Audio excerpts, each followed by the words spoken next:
Welcome to the Ambran Theater. I am Margarita Espada, founder and artistic director of Teatro Yerbabruja. The NEA Big Read Program broadened our understanding of our world, our neighbors, ourselves, through the power of the shared reading experience. We showed U.S. poet Laureate Joy Harjo's An American Sunrise because it offered us the opportunity to open the conversation about our history of our brown, Black, and indigenous communities on Long Island, and to include them in a discussion of issues of oppression, our differences and similarities, the power of nature and the nature's power, memory, and our conception and search for physical and spiritual home. Harjo's reflection on identity, home, homelessness, and belonging has been relevant catalyst for discussion and exploration in a higher diverse community on Long Island. We are happy to welcome Joy Harjo to share her poetry with us tonight. We want to thank the National Endowment for the Art Big Read Program, the Bayshore School Art Endowment Fund, the Bayshore High School Ethnic Pen, Fidelis Care, Stony Brook University Department of Women, Gender, Sexuality Studies, Humanities Institute, the MFA Creating Writing Program, English Department, and Latin American and Caribbean Studies.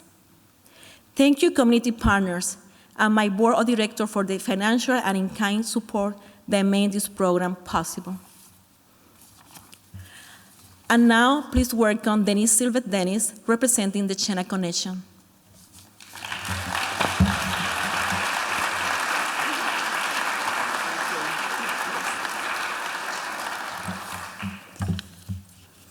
Akwe, in our language, means hello. Nintampak, friends.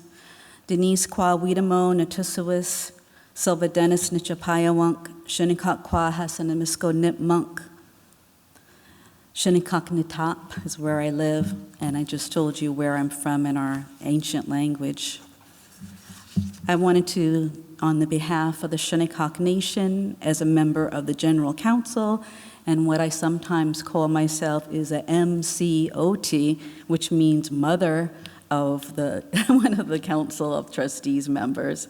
I want to welcome you, and it's been such a pleasure working with you, Margarita Espada, and Segundo, and your family, and also Kathy Barbash, and the rest of the Teatro Yerbabruja Firehouse Gallery. This is a collaboration that will be going on as long as we live and maybe beyond, in this world. I want to also acknowledge the leadership of our nation.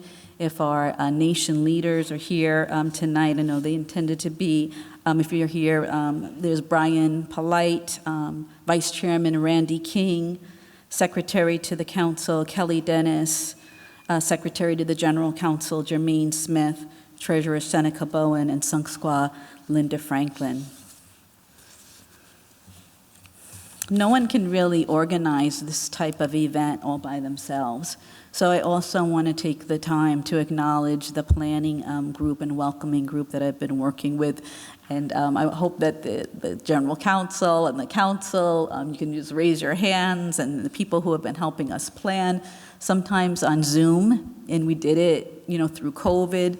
And at one time, you were able to come over to the house, but then after that, it just took dedication to work together to see this dream realized of having Joy Harjo come here to visit us and to speak with us.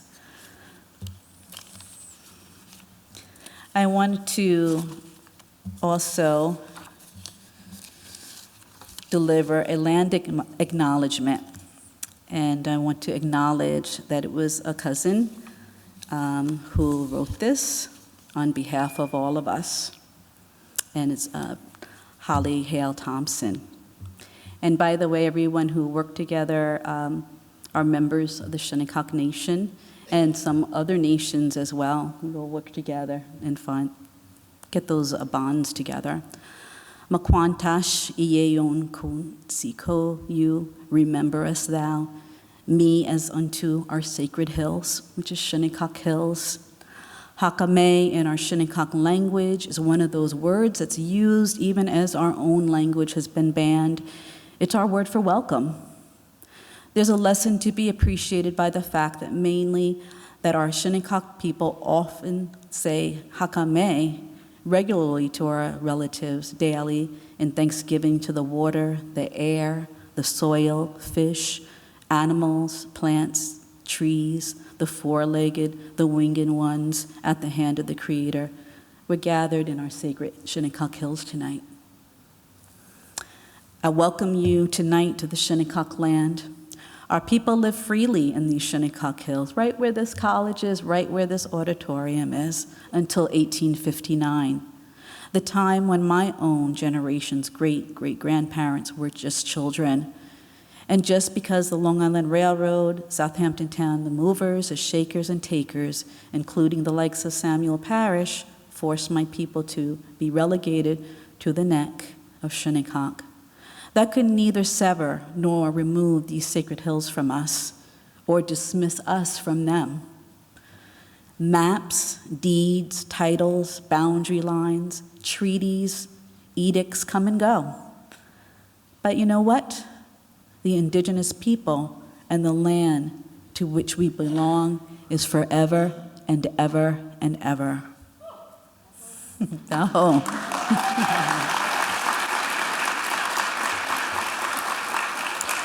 You probably see a lot of us on the highway with our banners trying to protect our land all the time. And you beep, and we have so many allies. Land acknowledgement to open a meeting is not to remind Native people that this is our land. Land acknowledgement is to remind our non-Native neighbors that this is our land, and to remind them that this remains our land, regardless of who might be playing golf, who might be building mansions or hospitals, all of whom desecrate burials in our unceded and sacred Shinnecock space. So that was our land acknowledgement. And at this time, I want to bring out Joy Harjo to come, the esteemed Joy Harjo, and she's just, such an inspiration, reading The American Sunrise and sharing her poetry. And it's just such an honor to have her here among us. The first United States poet laureate who happens to be Native American from Muskogee Creek Nation. There's so many things between our nation and her nation that are very similar, but one of the things that really strikes is that her people were moved from Alabama thousands and thousands and thousands of miles into Oklahoma, whereas our people were moved from our ancestral land to still our ancestral land on Shinnecock Neck, but it was to separate us from our most sacred burial grounds, which is in the Shinnecock Hills. And well, at least we have our Shinnecock Sugarloaf now. Thank you for everybody who's been behind us for that. And we hope to have many, many more pieces to protect our Shinnecock Hills and land back, right? Land back. Yes. Mm-hmm. Yeah. Mm-hmm.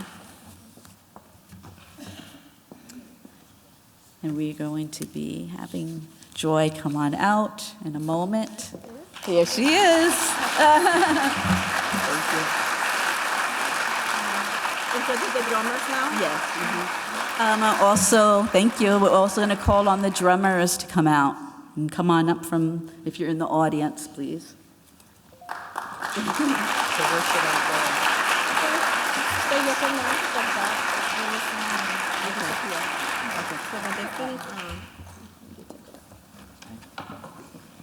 Thank you. I just want to say our drummers here tonight, Wayne Duncan, Chucky, Charles Cause, Johnny Smith, Deshaun Cause, Gnu Benton, Shane Weeks, Justin, Lance Gums. Who else do we have over here? Came in. Viola. Is that everybody? I don't want to miss anyone. Thank you all for being here. They're going to be doing the honor song tonight to honor Joy's visit here and sharing her poetry. And I ask if you are able to, please rise.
Mado, thank you. It is an honor to be welcomed into a community in that manner, to be welcomed by the traditional community. Joy Harjo, Chio Chifkeros, Ojiabova, Amado Lowados, Kachogi, Amalegerados, Tulsa, Talofa, Legados. I'm Joy Harjo, a member of Hickory Ground, Ceremonial Ground, Kacha Clan, and I live in Tulsa, Oklahoma, or the Muskogee Creek Nation Reservation. And I'm happy to be here with you. I've been traveling a lot lately, all over. I guess what happened is there was so much backed up from COVID, and now everyone wants to be out in public. And even though it's still a little dicey, so now I'm traveling a lot because everything was postponed till, I think, this week. So I'm here. I think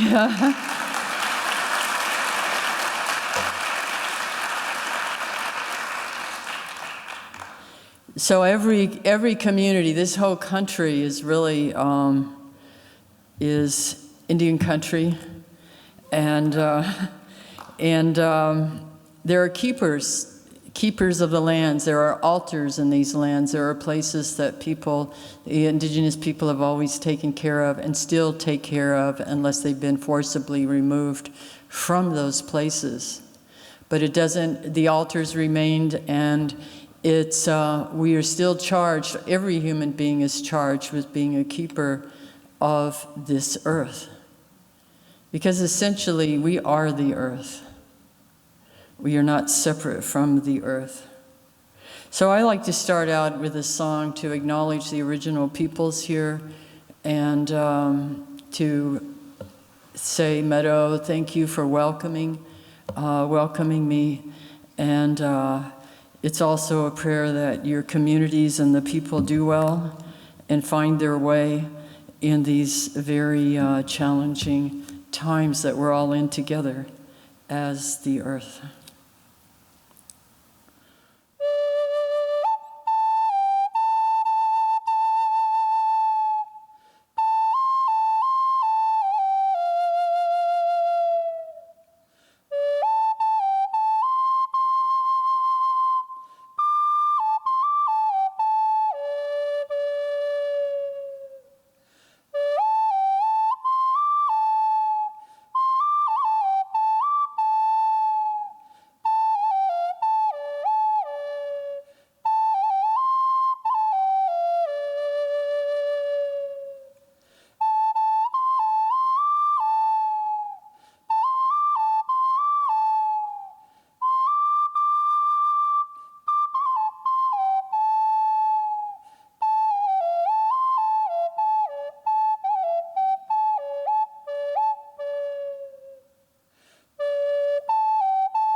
So I asked my cousin, Joe Sulphur, he's kind of an encyclopedia of music for Hickory Ground and for our Muskogee Creek people. He knows so many songs. And I said, I need a song that I can sing when I go places, because so many of our songs belong in a certain place, and they're not supposed to be really taken out of that place. And so he said, well, here, I'll teach you this one. And it's called Ale Nale No, and it's a welcoming song, but it basically says we were brought here by the old ones, and here we are in this place together. We might as well have a good time and dance, and it was foretold, and so I'm going to sing it because I'm happy to be here. Ale Nale No, Ale Nale No, Ale Nale No, Ale Nale No, Hithlini Tukale, Ale Nale No, Ale Nale No, Hobani Hobani, Ale Nale No, Ale Nale No, Ajalugi Magongi, Ale Nale No, Heyongi Goli.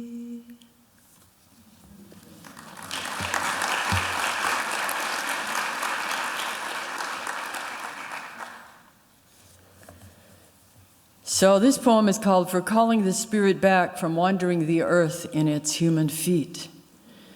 And this is a poem.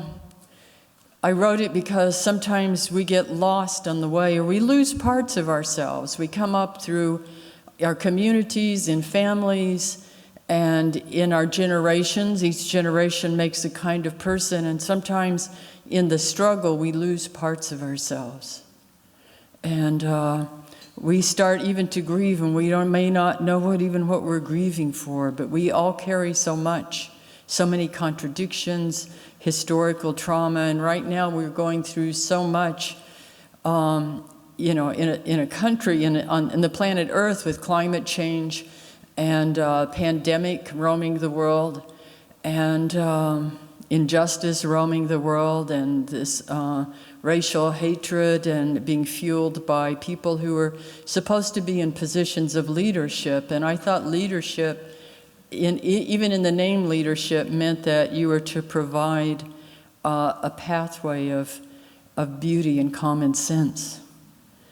And so we've been going through a lot, political divisiveness. So this poem is to help us come back together. Each person coming back as together as a whole person, and even the nation needs to come back as a whole person. Put down that bag of potato chips, that white bread, that bottle of pop. Turn off that cell phone, computer, remote control. Open the door, then close it behind you. Take a breath offered by friendly winds. They travel the earth, gathering essences of plants to clean. Give it back with gratitude.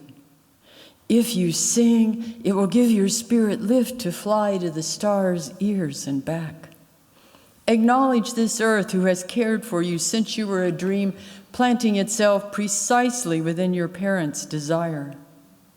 Let your moccasin feet take you to the encampment of the guardians who have known you before time, who will be there after time. They sit before the fire that has been there without time. Let the earth stabilize your post-colonial insecure jitters. Be respectful of the small insects, birds, and animal people who accompany you. Ask their forgiveness for the harm we humans have brought down upon them. Don't worry. The heart knows the way, though there may be high-rises, interstates, checkpoints, armed soldiers, massacres, wars, and those who will despise you because they despise themselves. The journey might take you a few hours, a day, a year, a few years, 100, 1,000, or even more. Watch your mind. Without training, it might run away and leave your heart for the immense human feast set by thieves of time. Do not hold regrets. When you find your way to the circle, to the fire kept burning by the keepers of your soul, you will be welcomed. You must clean yourself with cedar, sage, or other healing plant. Cut the ties you have to failure and shame. Let go of the pain you are holding in your mind, your shoulders, your heart, all the way to your feet. Let go of the pain of your ancestors to make way for those who are coming in our direction. Ask for forgiveness. Call upon the help of those who love you. Call your spirit back. It may be caught in corners and creases of shame, judgment, and human abuse. You must call in a way that your spirit will want to return. Speak to it as you would a beloved child. Welcome your spirit back from its wandering.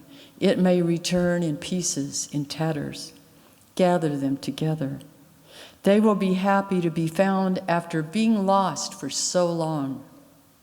Your spirit will need to sleep a while after it is bathed and given clean clothes. Now you can have a party. Invite everyone you know who loves and supports you. Keep room for those who have no place to go.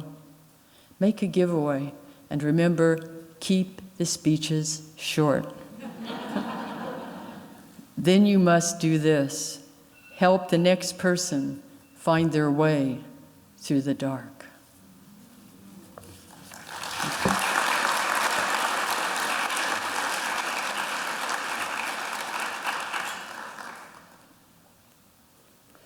So this poem is called Rabbit is Up to Tricks.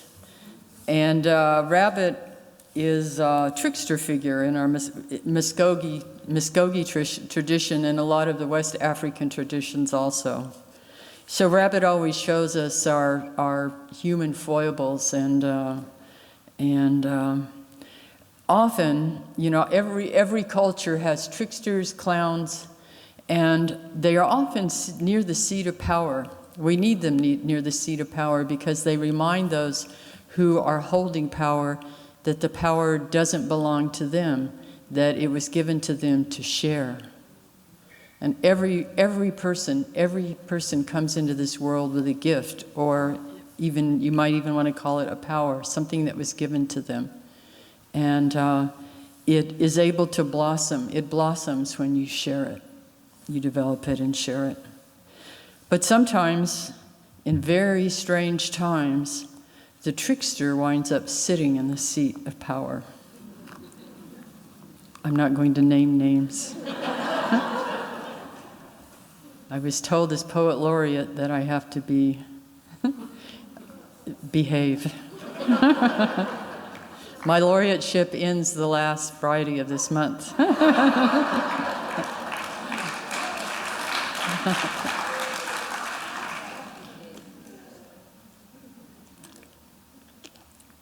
Rabbit is up to tricks. In a world long before this one, there was enough for everyone until somebody got out of line. We heard it was Rabbit, fooling around with clay in the wind. Everybody was tired of his tricks and no one would play with him, and he was lonely in this world. So Rabbit thought to make a person. And when he blew into the mouth of that crude figure to see what would happen, the clay man stood up. Rabbit showed the clay man how to steal a chicken. The clay man obeyed. Then he showed him how to steal corn. The clay man obeyed. Then he showed him how to steal someone else's wife. Well, that clay man obeyed. Rabbit felt important and powerful, and clay man felt important and powerful. And once that clay man started, he could not stop. Once he took that chicken, he wanted all the chickens. Once he took that corn, he wanted all the corn. And once he took that wife, well, he wanted all the wives. He was insatiable. Then he had a taste of gold. He wanted all the gold. Soon it was land or anything else he saw. His wanting only made him want more. Soon it was countries. Then it was trade. The wanting infected the earth. We lost track of the purpose and meaning of life. We began to forget our songs, our stories.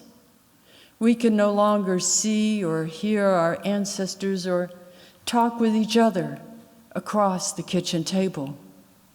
Forests were being mowed down all over the world to make more. And Rabbit had no place left to play. Rabbit's trick had backfired. Rabbit tried to call that clay man back, but when the clay man wouldn't listen, Rabbit realized he'd made a clay man with no ears.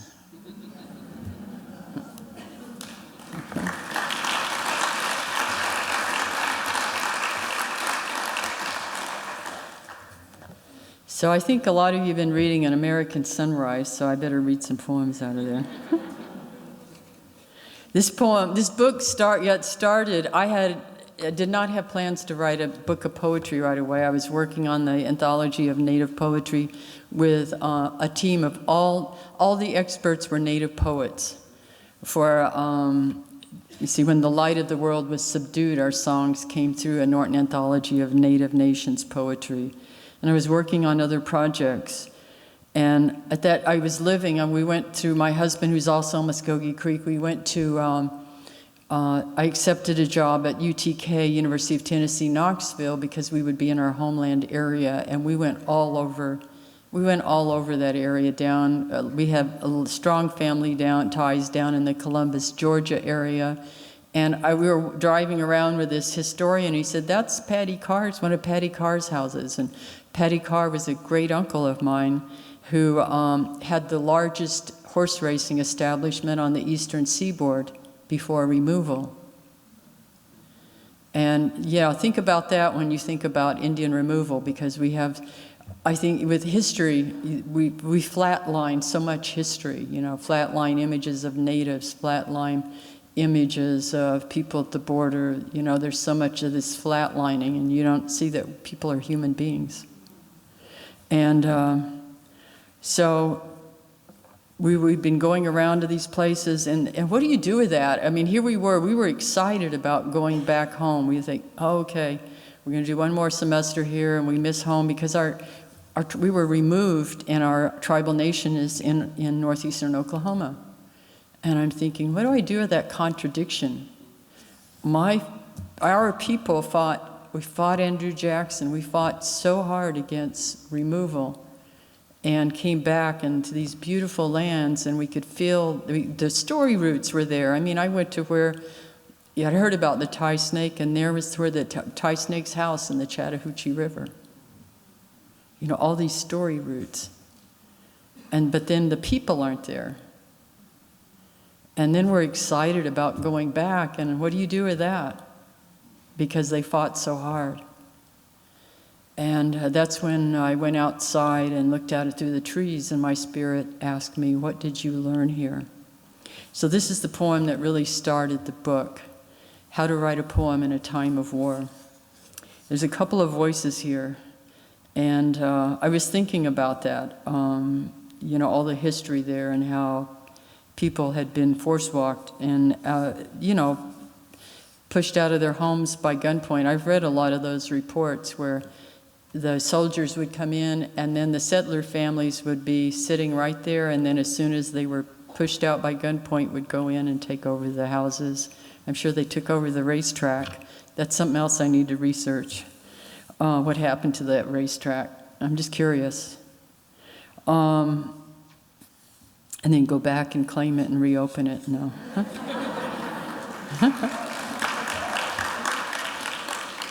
So anyway, so I was writing this, and Syria, the human beings, people were being bombed, and I remember an image that haunted me of twin baby girls, a father holding and grieving over his twin baby girls. And so that's in here so that I don't forget them. And so the poem winds up someplace. It taught me something. I go forth in a poem not knowing where I'm going to go. And when I got to the end, I thought, wow, I didn't know. This makes sense that this is what happened. How to write a poem in a time of war. You can't begin just anywhere. It's a wreck. Shrapnel in the eye of a house, a row of houses. There's a rat scrambling from light with fleshy trash in its mouth. A baby strapped to its mother's back cut loose. Soldiers crawl the city, the river, the town, the village, the bedroom, our kitchen. They eat everything or burn it. They kill what they cannot take. They rape what they cannot kill, they take. Rumors fall like rain, like bombs, like mother and father tears swallowed for restless peace. Like sunset slanting toward a moonless midnight, like a train blown free of its destination, like a seed fallen where there is no chance of trees or any place for birds to live. No, start here. Deer peer from the edge of the woods. We used to see woodpeckers the size of the sun and were greeted by chickadees with their good morning songs. We'd started to cook outside, slippery with dew and laughter. Ah, these smoky, sweet sunrises. We tried to pretend war wasn't going to happen, though they began building their houses all around us and demanding more. They started teaching our children their God story. No, not here. You can't begin here. This is memory shredded because it is impossible to hold with words, even poetry. These memories were left here with the trees, the torn pocket of your daughter's hand-sewn dress, the sash, the lace, the baby's delicately beaded moccasin still connected to her foot, a young man's note of promise to his beloved. No, this is not the best place to begin. Everyone was asleep, despite the distant bombs. Terror had become the familiar stranger. Our beloved twin girls curled up in their nightgowns next to their father and me. If we begin here, none of us will make it to the end of the poem.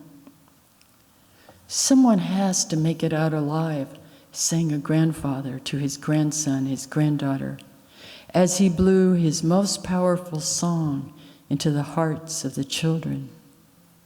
There, it would be hidden from the soldiers who would take them miles, rivers, and mountains from the naval chord place of the origin story. He knew one day, far day, the grandchildren would return, generations later, over slick highways constructed over old trails, through walls of laws meant to hamper or destroy, over stones bearing libraries of the winds. He sang us back to our home place from which we were stolen, in these smoky green hills. Yes, begin here.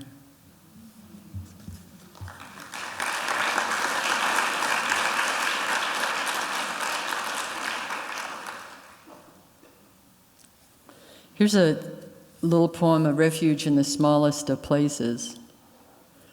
And I've been wondering what's going on at the border. I haven't heard anything. It's kind of been submerged in the news about, are they still putting those children in those cages and what happened to them? And so this poem is for those who are fleeing on those ancient migration trails north for home. Someone sang for me and no one else could hear it.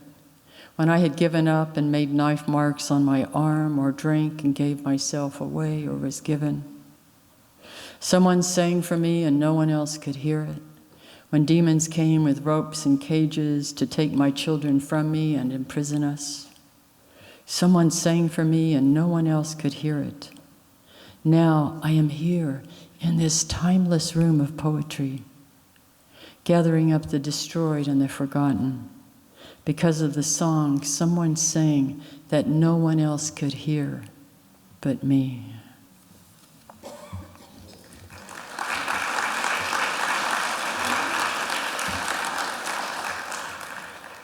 There's a little story, it's one of my favorite stories, and I put it here in my memoir, Poet Warrior. And it's not on the page that I wrote down. So I'll think of things to say while I look for it. But, for years, very popular images, I found it, of Native people show us disappearing. That was a really famous, I guess, trope, or is that, everybody's disappearing and will be gone.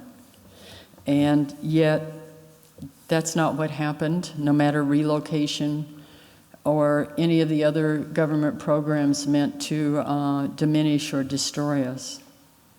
But I love this story about how songs were held by another tribal nation for a people.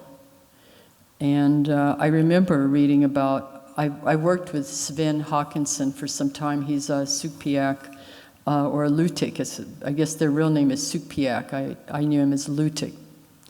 And an anthropologist from Kodiak Island area, who, as his study, he worked to help bring people his culture back.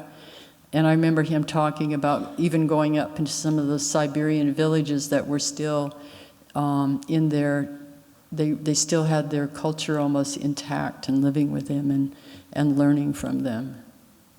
And due to his efforts and the efforts of many, they went from, their culture was revitalized. We can call culture back. I'm reminded of a Sukpiak story told to me by a Sukpiak anthropologist, Sven Hawkinson, who specializes in documenting and preserving the culture and language of his people. Years ago, as he was coming up, the people were in crisis. Their culture was nearly gone. There were no new native speakers being taught and fewer culture bearers. The people began taking their language and cultural knowledge back, sometimes one piece, one word at a time. They soon discovered that it had always been there, hidden. It hadn't died, rather it existed silently as a living being in collections scattered across the world. It was lonely, and like all living beings, once reawakened, it began to thrive with attention and nurturing. Years before, during the worst of it, Russian fur traders lined up Sukpiak people and shot musket balls through them to see how many people could be killed with one shot. When the children were torn from their parents' arms and held as hostages, one Tlingit man who loved a Sukpiak woman learned their songs and taught them to singers from his village, keeping the songs alive, to be gifted back when they would emerge from the destruction. Recently, the Sukpiak songs were returned home by the Tlingit. There were many tears that day as the Tlingit people sang the songs back to the Sukpiak people nearly a century later, as the Sukpiak received the songs that they thought were gone. The songs never died. They were living within the Tlingit nation because of love, waiting to be gifted back to the Sukpiak nation to sing again.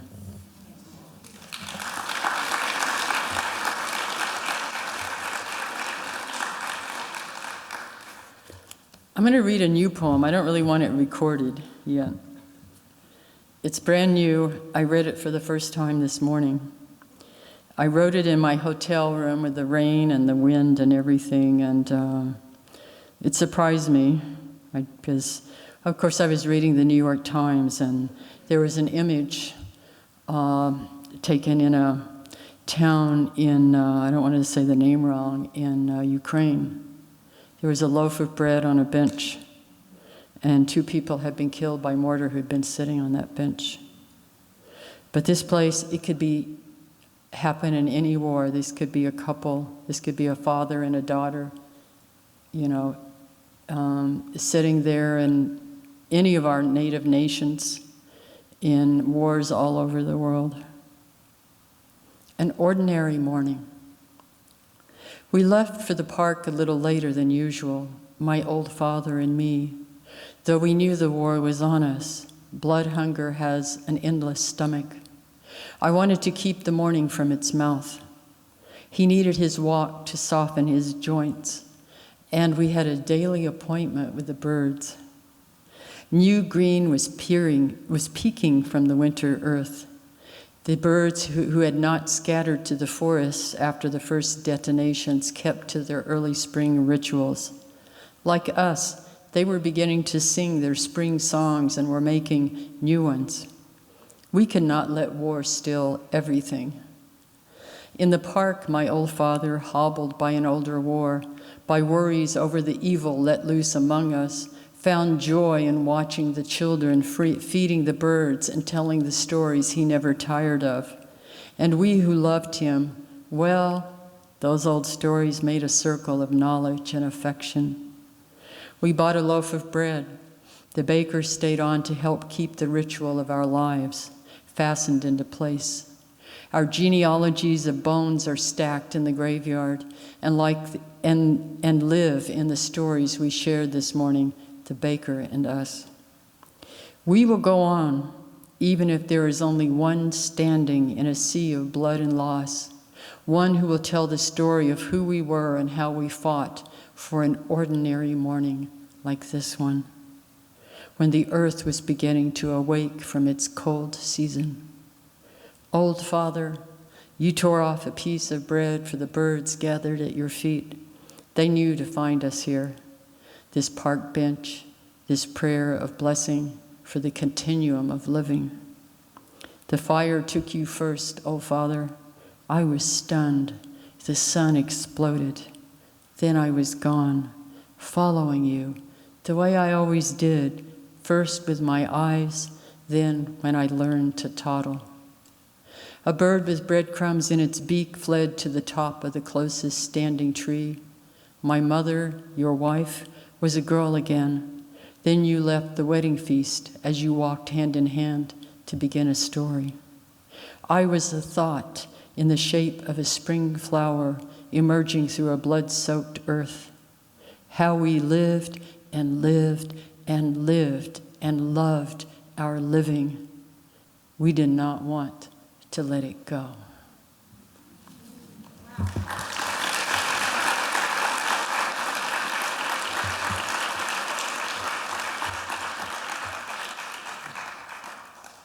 I didn't plan to write that poem. Yeah, it had been building up. That's what we poets do. I mean, what do any of us do with all these stories? I mean, you think about it, it wasn't always like this. I mean, yes, you know, to have this, we live in a global existence. But what do you do with this constant stream of so many, you know, of suffering all over the world? And what do we do with it? You know, we have to find a way. We become witness to whatever we see or we hear. And we all have to find a way so that we're not carrying something that will destroy us, but rather I go to poetry, I go to the earth, I go to loved ones, and we just have to know that we're all in a part of the story that needs every one of us.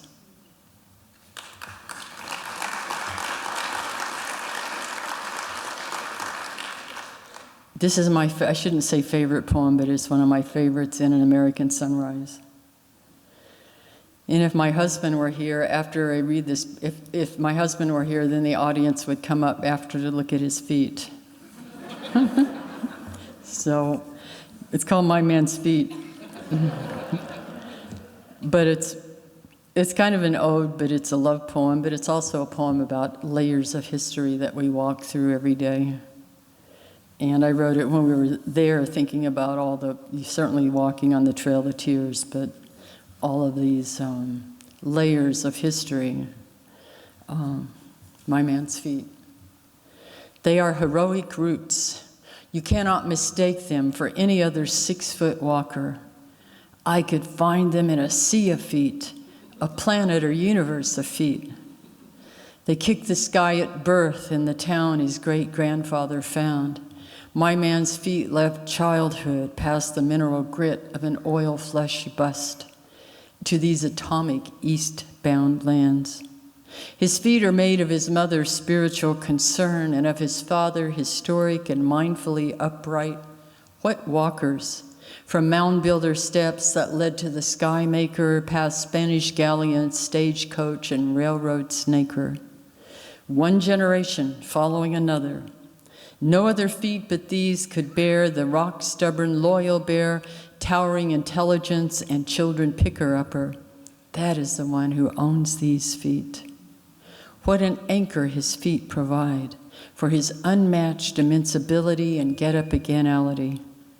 I've danced behind this man in the stomp dance circle, our feet beating rhythm together, man, woman, boy, girl, sun, and moon jumper. My man's feet are the sure steps of a father looking after his sons, his daughters. For when he laughs, he opens all the doors of our hearts, even as he forgets to shut them when he leaves.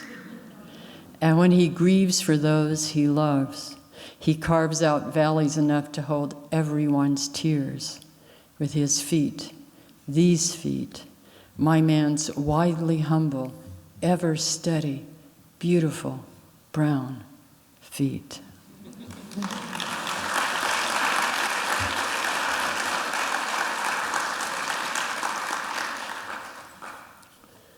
Let's see. It seems like I just got started, and it seems like it's already 8:09. I'll read some more. I'll read a few more. My watch is wrong? Okay. Okay.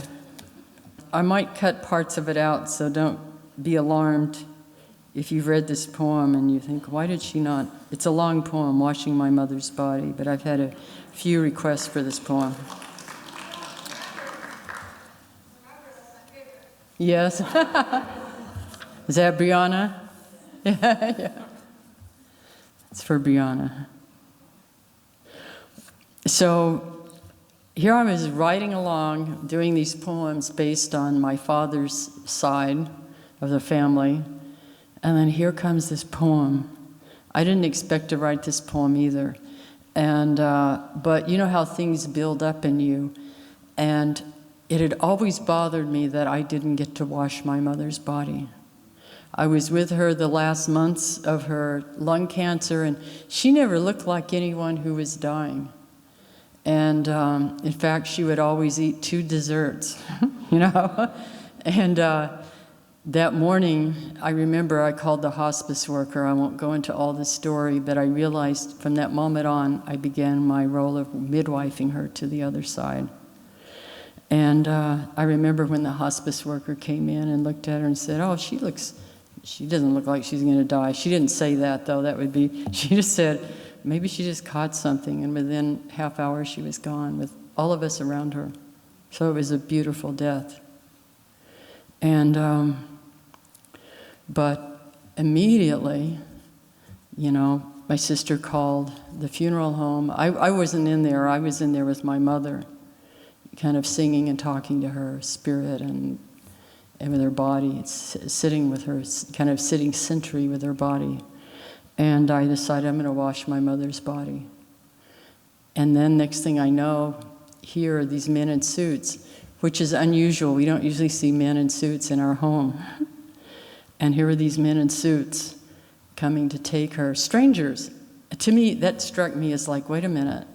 This is one of the most sacred moments. This is our mother. This is, in those moments, like childbirth, there is a door that opens wide, and it's a door to sacredness. And so it's important to keep that. It's helpful if we think good thoughts and we are helpful. So I decided not to make a fight. First I was upset, and I thought, no, I'll let her go. But it made me think about what we do at these moments. We hand our beloved ones over to strangers instead of taking care of some of these things on our own. And it bothered me, and so I put it somewhere and went on, and then I realized through writing this poem, and this is for you too, that sometimes there are people that there's no way you can talk to them.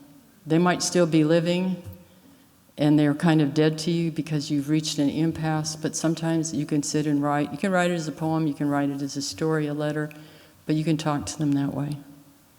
Maybe there's, you know, somebody that's gone on and you weren't able to be there and you feel guilty, or for some other reason they will still hear you. You can write a poem, you can talk to them, you can sing to them. And I learned that writing this poem. I never got to wash my mother's body when she died. I returned to take care of her in memory. That's how I make peace when things are left undone. I go back and open the door. I step in to make my ritual, to do what should have been done, what needs to be fixed so that my spirit can move on, so that the children and grandchildren are not caught in a knot of regret they do not understand. I find the white enamel pan she used for bread and biscuits. It's the same pan she used to bathe us when we were babies. I turn the faucet on and hold my hand under the water until it is warm, the temperature one uses to wash an infant. I find a clean washcloth in a stack of washcloths. She had nothing in her childhood. She made sure she had plenty of everything when she grew up and made her own life. Her closets were full of pretty dresses, so many she had not the time to wear them all. They were bought by the young girl who wore the same flour sack dress to school every day, the one she had to wash out every night and hang up to dry near the wood stove. I pick up the bar of soap from her sink, the same soap she used yesterday morning to wash her face. When she looked in the mirror, did she know it would be her last sunrise? I move over pill bottles, a clock radio on the table by the bed, a pen, and set down the pen. I straighten the blankets over her to keep her warm for dignity. I start with her face. Her face is unlined even 2 months before her 80th birthday. She was known for her beauty. As I wash my mother's face, I tell her how beautiful she is, how brave, and how her beauty and bravery live on in her grandchildren. Her face is relaxed, peaceful. Her earth memory body has not left yet. But when I see her the next day embalmed and in the casket in the funeral home, it will be gone. Where does it go? It is heavier than the spirit who lifted up and flew. I think of it making the rounds to every place it has loved to say goodbye.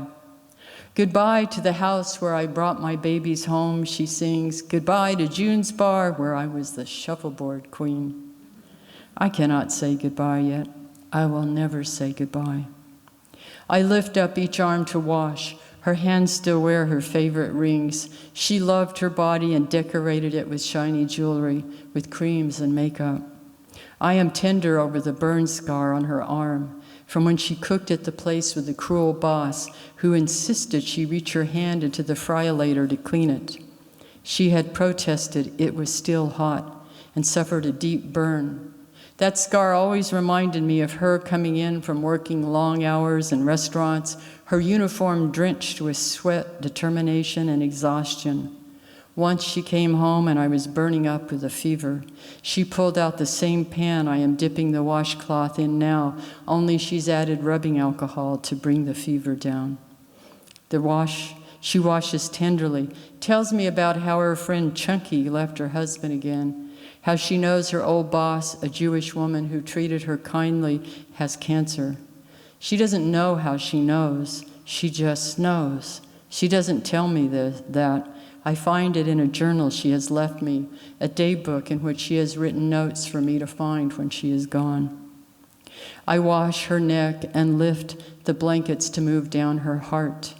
I thank her body for carrying us through the tough story, through the violence of my father and her second husband.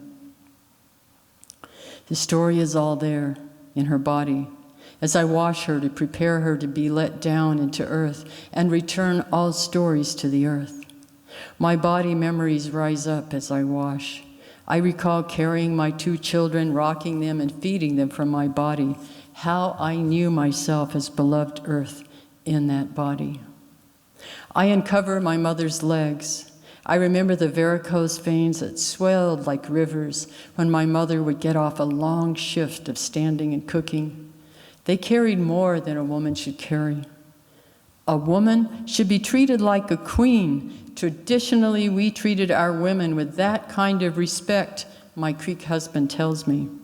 Ha, I laugh and ask him, then why aren't you cooking my dinner? I wash her feet, caress them.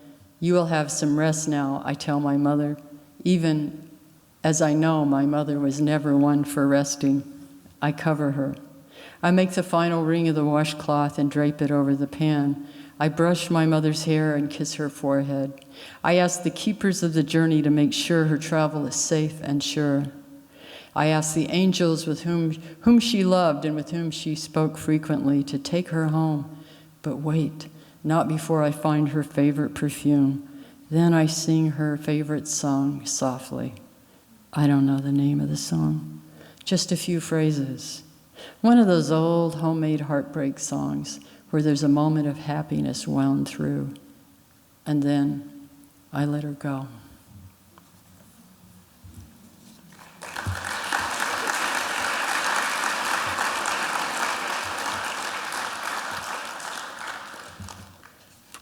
I'm going to read a story. I have 2 books coming out this fall. One is, I realize that 2022 marks 50 years since I published my first poems. And so I have a book called Weaving Sundown in a Scarlet Light with 50 poems from these 50 years that Norton will bring out. And then I have a book called Catching the Light, being brought out by Yale University Press. And it was, I was asked to give for this I guess, Wyndham Campbell Awards. I was asked to give the address, and I guess the deal is you give a long address, it was very long, and then you write a book.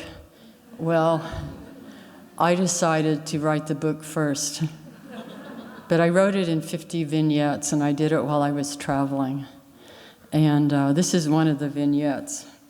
And I'm going to read it because I was given this beautiful gift, and it's this buffalo here. But,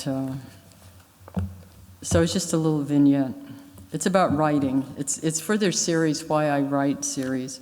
So this is looking about, just musing, kind of a vignette. White buffalo calf woman appeared to the Lakota at a time when they needed inspiration for right living.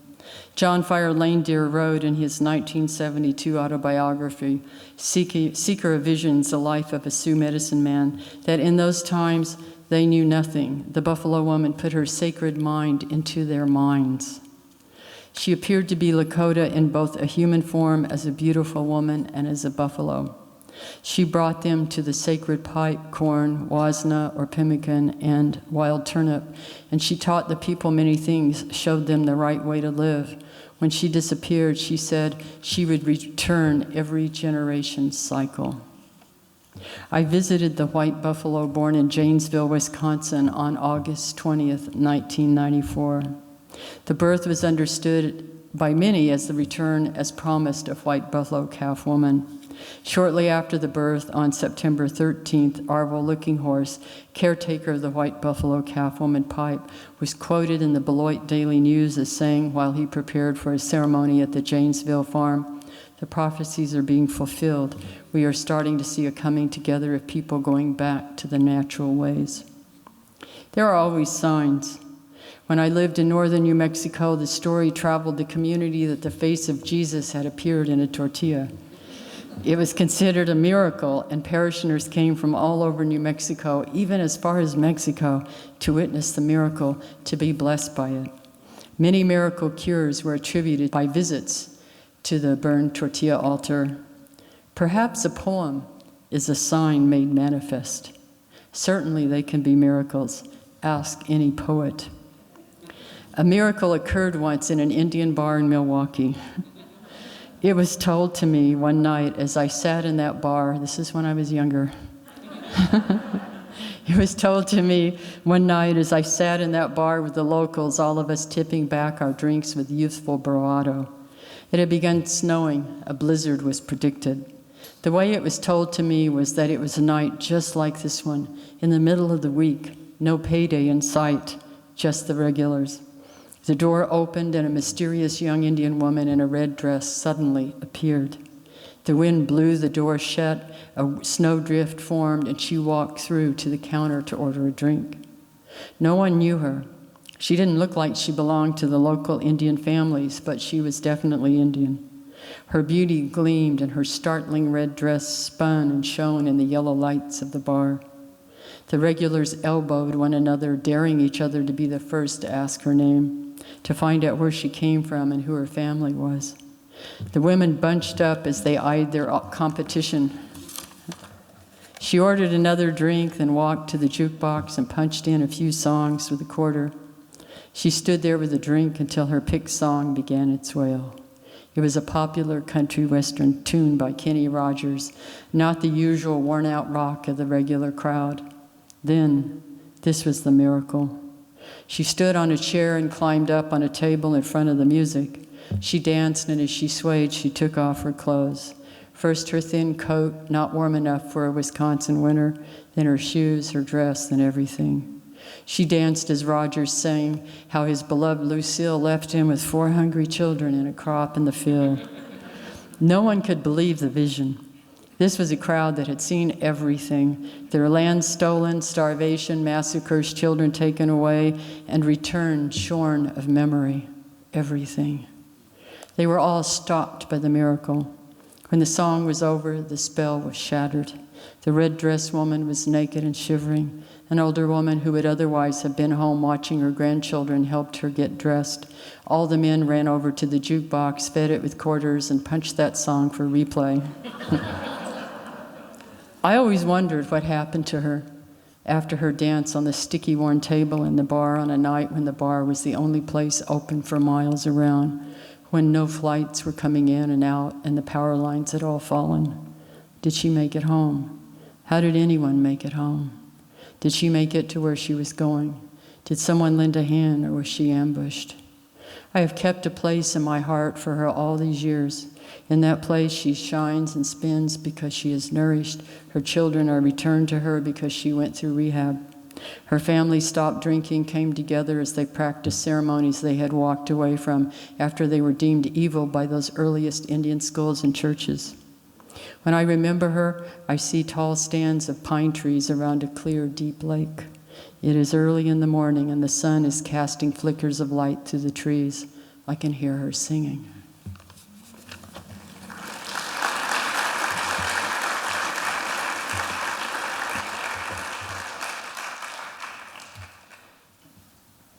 This was in one of my earlier poems, and it came about because I'd been writing in the community.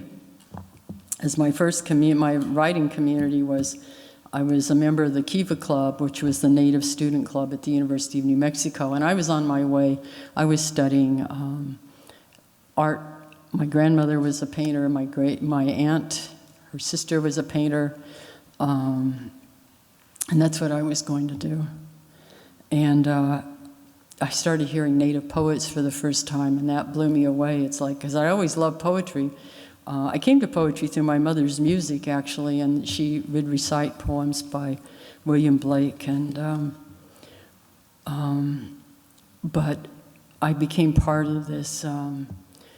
It blew it open when I realized that, wow, you can write a poem. You don't have to be from an old man from England to write poetry. No, really, I said what I thought poets were. And because we didn't have poetry at career day, you know.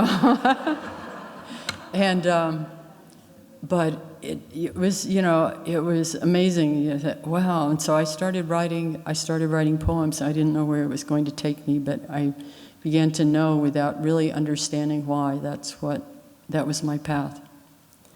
And somebody asked me, and I was still an undergrad student, to write a poem about what would I tell other poets coming up, especially young Native poets. So I will conclude with remember. And then I guess that we have Q&A. Remember the sky you were born under.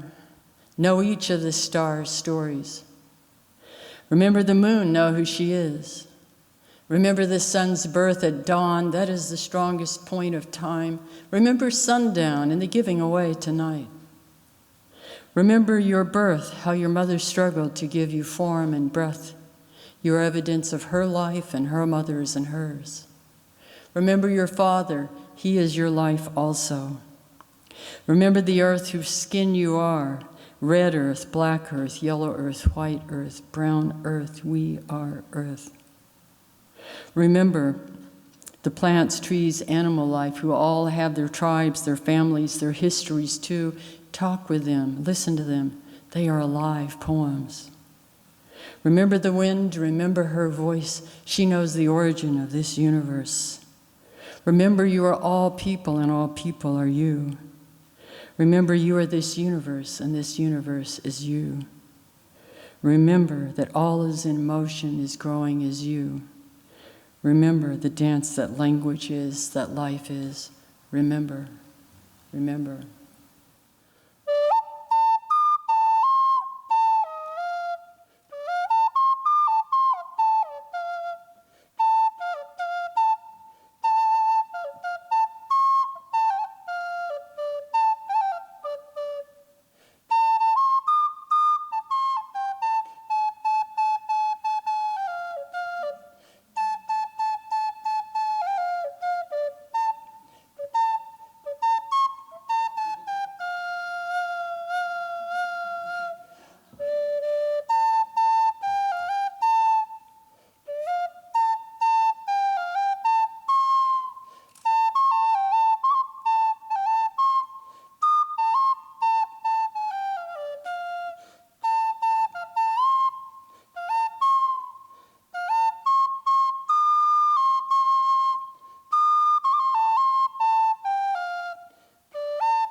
Thank you. Thank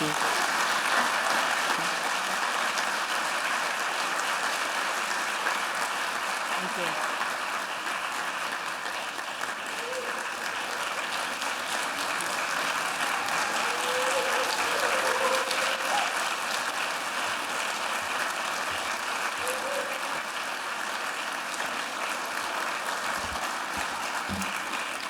Thank you, everyone. We have time for maybe 1, 2, or 3 questions. It's a mic here in the front. Thank you so much for coming. It's not the first time I have experienced you live, and I'm so happy it wasn't the last. I would like to know, when did you first recite a poem or share poetry in public or in school or whatever it was? The question is, when did I first recite poetry? It was probably as an undergraduate at the University of New Mexico. And I was invited to somebody's class, and this is how I did it.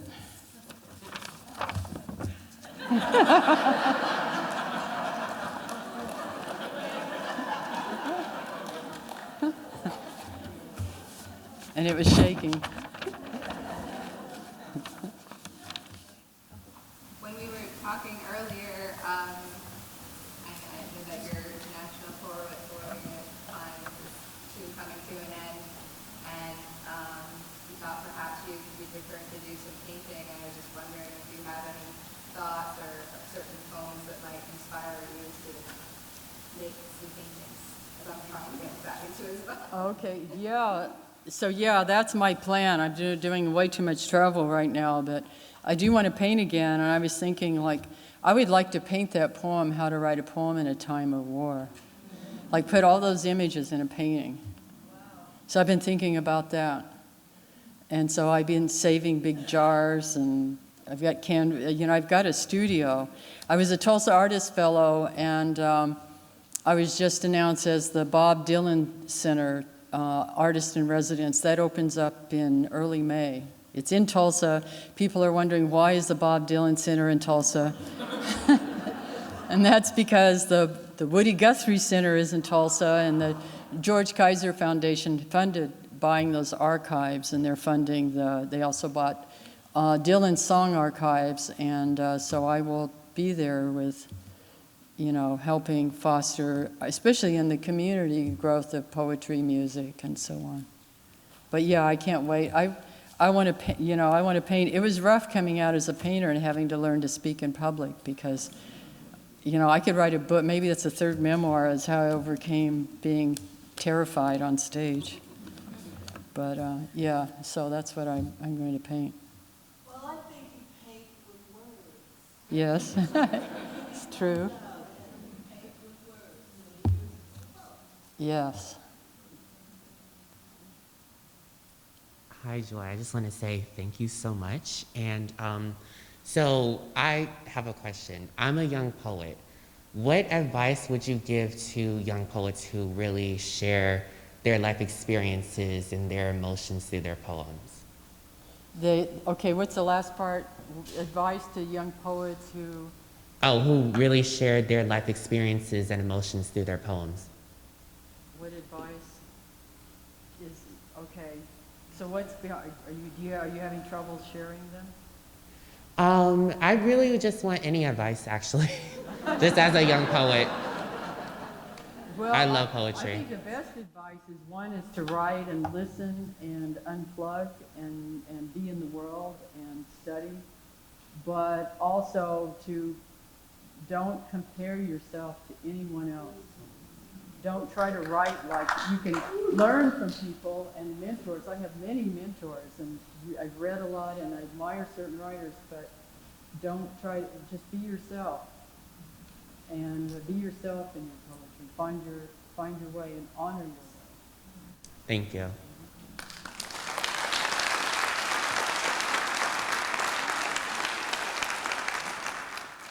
We have time for one more question. I was very interested in your memoir that you talked about the intersection of indigenous and African music.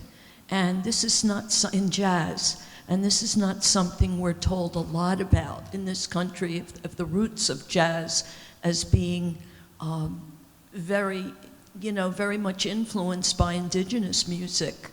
And I wondered if you could mention about that a little bit, because it really intrigued me in your memoir. Yes, I mean, just think about it. Congo Square is considered sort of like the origin chord place of blues and jazz. Of course, it's all over. There's many feeder stories and so on. But Congo Square was a Muskogean village, a Homa village. There you go. I wouldn't need to say much, it's like, so there you are. What happens? Well, you see other native people. They were brought over, come over and hang out, and next thing you know, there's a market on Saturday or Sunday, and everybody's, cooking stuff to sell and making beadwork and all kinds of stuff, and they're playing music together.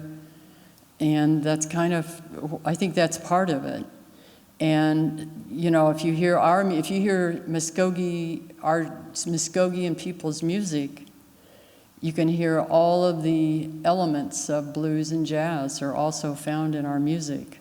So there was also, I think, a crossover that happened that went both ways, just like there's no one-way land bridge, that finally there's a scientist that's refuting it, even though we knew it all along. I mean, it's common sense, It's common sense.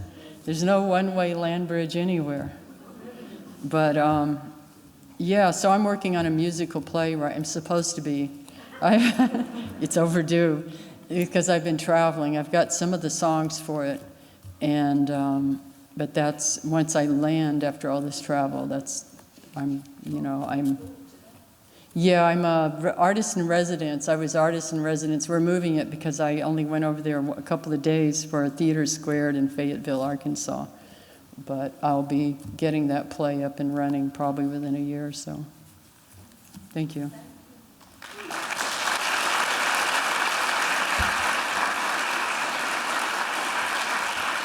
So, just conclude our program today. I want to thank every one of you for creating this beautiful community space, and this is what we do, create a sense of community. And I wanted to thank you, Joyce, for your beautiful poetry and for your humanity. Thank you.